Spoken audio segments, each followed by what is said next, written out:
Hello दोस्तों, नमस्कार। स्वागत है आप सभी का एग्ज़ाम धुन में। दोस्तों, लगातार कॉम्पिटिटिव एग्ज़ाम की जो प्रिपरेशन है इस चैनल के माध्यम से आपको करवाई जाती है। तो आज की इस वीडियो में हम सभी प्रतियोगी परीक्षाओं को मद्देनज़र रखते हुए सामान्य अध्ययन की सीरीज का ये दूसरा पार्ट लेकर आए हुए हैं। तो दोस्तों, पहले पार्ट पे हमने बहुत सारे इंपॉर्टेंट क्वेश्चन को डिस्कस किया था। उसका लिंक आपको डिस्क्रिप्शन बॉक्स में और साथ ही साथ आपको यहाँ पर आई बटन होता है तो यहाँ पर आपको मिल जाएगा। तो चलिए दोस्तों, आज का सेशन स्टार्ट करते हैं।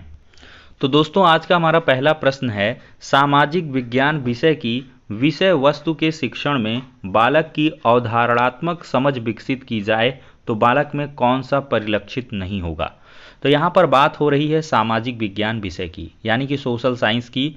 इसकी विषय वस्तु के शिक्षण में बालक की अवधारणात्मक समझ विकसित की जाए तो बालक में कौन सा परिलक्षित नहीं होगा। सामाजिक मुद्दों पर स्वतंत्र रूप से सोचने की क्षमता का विकास होना। दूसरा है सामाजिक मुद्दों की आलोचनात्मक समीक्षा करने की क्षमता।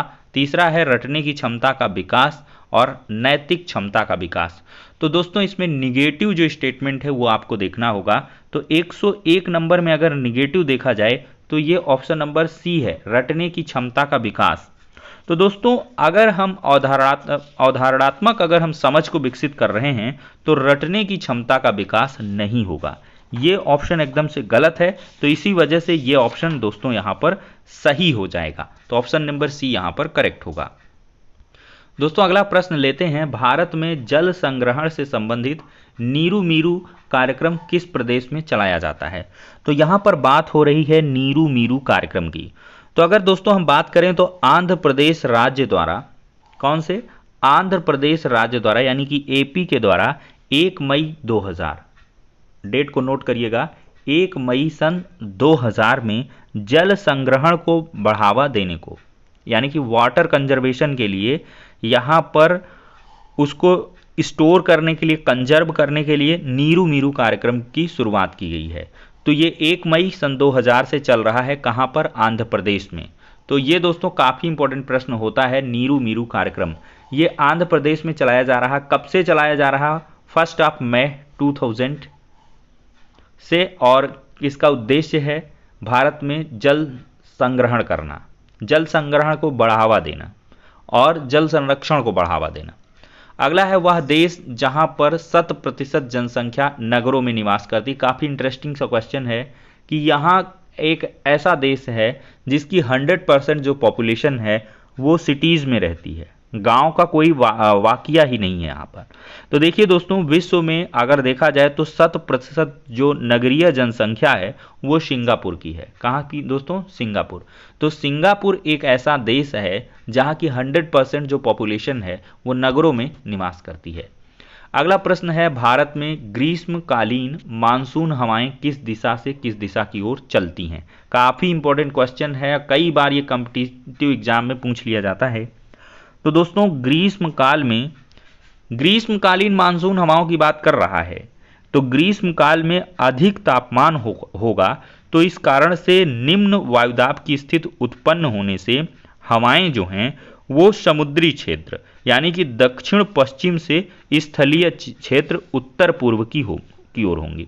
भाई, ग्रीष्मकाल होगा तो जो हवाएं होंगी, तो जहां पर समुद्री क्षेत्र है वहां पर वेपराइजेशन होगा, वाष्पोत्सर्जन होगा, तो वहां से हवाएं बनेंगी, उठेंगी, यानी कि दक्षिण पश्चिम से, वहां पर समुद्री क्षेत्र है दक्षिण पश्चिम में, तो उधर से मानसूनी हवाएं चलेंगी और स्थलीय क्षेत्र यानी कि उत्तर पूर्व की ओर आएंगी।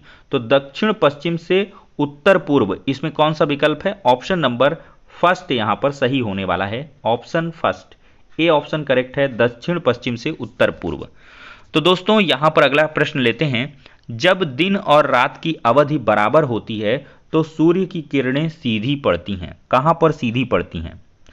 अगर हम बात करें दोस्तों, तो जब सूर्य की किरणें विषुवत रेखा यानी कि भूमध्य रेखा पर, कहां पर, विषुवत रेखा पर यानी कि भूमध्य रेखा पर लंबवत यानी कि परपेंडिकुलर इस प्रकार से पड़ेंगी दोस्तों, लंबवत पड़ेंगी, तो सूर्य का प्रकाश उत्तरीय ध्रुव से दक्षिणी ध्रुव तक एक समान पड़ता है। ठीक है, परिणाम स्वरूप उत्तरी गोलार्ध और दक्षिणी गोलार्ध में दिन रात बराबर होते हैं और यह स्थिति जो होती है 21 मार्च और 23 सितंबर को उत्पन्न होती है। तो ऑप्शन आपका सही हो गया भूमध्य रेखा पर। तो दोस्तों जब दिन और रात की अवधि बराबर होगी तो सूर्य की किरणें सीधी पड़ेंगी भूमध्य रेखा, या यहाँ पर विषुवत रेखा भी आपको ऑप्शन दे सकता है, दोनों एक ही बात है। विषुवत रेखा या भूमध्य रेखा पर जब लंबवत रेखाएं पड़ेंगी तो सूर्य का जो प्रकाश होगा उत्तरी ध्रुव से दक्षिणी ध्रुव तक एक समान पड़ेगा और इसी के चलते उत्तरी गोलार्ध और दक्षिणी गोलार्ध में जो दिन रात हैं दोस्तों वो बराबर होते हैं। और यह स्थिति कब आती है? 21 मार्च, ध्यान रखिएगा वो दिन आने वाला है 21 मार्च। आज डेट है 6 मार्च, तो ये वीडियो जिस दिन रिकॉर्ड हो रहा है 6 मार्च 2022 को ये रिकॉर्ड हो रहा है। तो दोस्तों इसके ठीक 15 दिन बाद यानी कि 21 मार्च को दिन रात बराबर हो जाएंगे और फिर 23 सितंबर को ये स्थिति उत्पन्न होगी, 21 मार्च को और फिर 23 सितंबर को। ये डेट याद रखिएगा। दोस्तों अगला क्वेश्चन है, सामाजिक विज्ञान के अध्यापक का उद्देश्य क्या होना चाहिए? तो सामाजिक विज्ञान का टीचर है, सोशल साइंस का टीचर है, तो उसका क्या कुछ उद्देश्य होना चाहिए? सामाजिक समरसता का विकास करना, बहुत ही ऑप्टिमिस्टिक है और अच्छी वाइब्स का यहाँ पर संकेत दे रहा तो सही होगा। सामाजिक व्यवस्था का नवनिर्माण करना, ये भी सही है। सामाजिक समस्याओं का समाधान ढूंढना, ये भी सही है। तो उपरोक्त सभी ऑप्शन यहाँ पर सही हो जाएंगे। अगला प्रश्न है, कक्षा में सामाजिक रूप से अपेक्षित बच्चों के प्रोत्साहन के लिए आप क्या करेंगे? जो सामाजिक रूप से अपेक्षित हैं उनको उतनी प्राथमिकता समाज में नहीं दी जा रही है, तो ऐसे बच्चों के लिए आप क्या करेंगे? तो दोस्तों ऐसे बच्चों के लिए देखा जाए तो समाज की बुराइयों को कम करने और अच्छाइयों को प्रोत्साहित करने को हम कहेंगे। ठीक है, कक्षा में सामाजिक रूप से अपेक्षित बच्चों के प्रोत्साहन के लिए हम क्या करेंगे? समाज की बुराइयों को कम करने और अच्छाइयों को प्रोत्साहित करने के लिए कहेंगे। ठीक है, समाज के रीति रिवाजों का विश्लेषण करने से बच्चों का कोई मतलब नहीं है। अंधविश्वासों की हम उपेक्षा भी कर लेंगे तो उसका भी कोई प्रभाव नहीं पड़ेगा और सामाजिक कुरीतियों पर हम कटाक्ष करेंगे, एक चारदीवारी के अंदर हम बयानबाजी करेंगे तो इसका मतलब सही नहीं इम्पैक्ट पड़ेगा।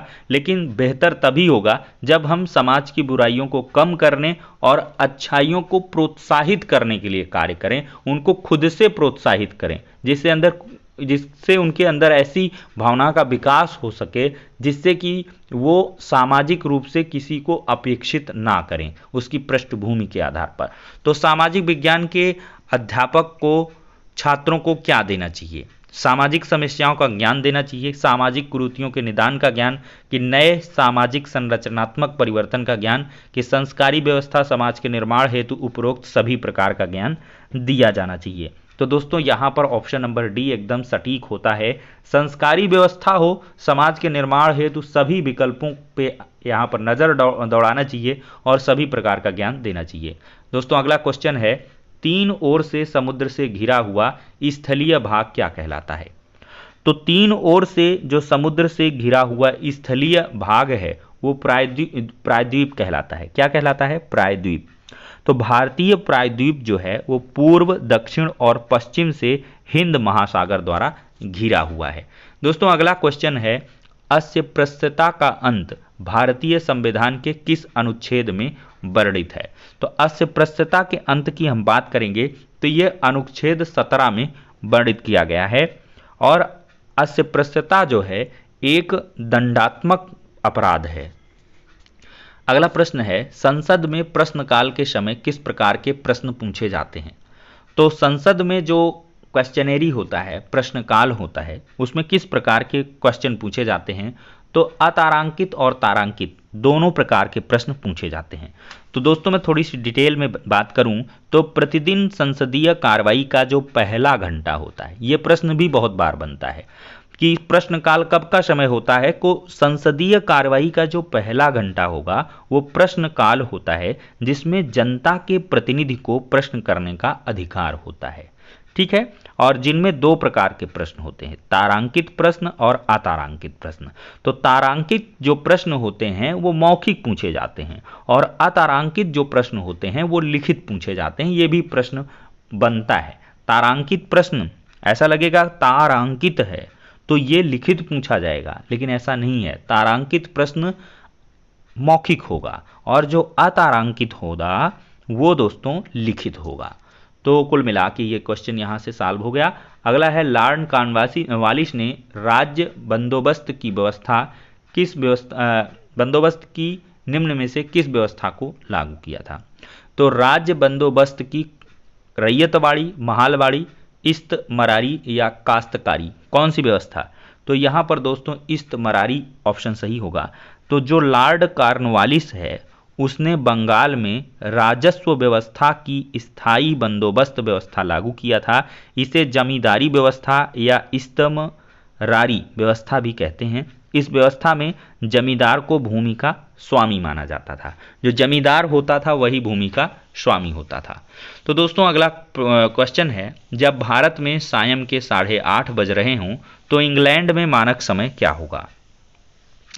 तो दोस्तों भारत का समय 8:30 है, तो 5.5 घंटा इसमें से घटा दीजिए तो 3 बजे सायं होगा। 3 बजे प्रातः गलत होगा, सायं के 3 बजेंगे। भारत में सायं के 8:30 हैं तो इंग्लैंड में मानक समय के आधार पर शाम के 3 बजेंगे।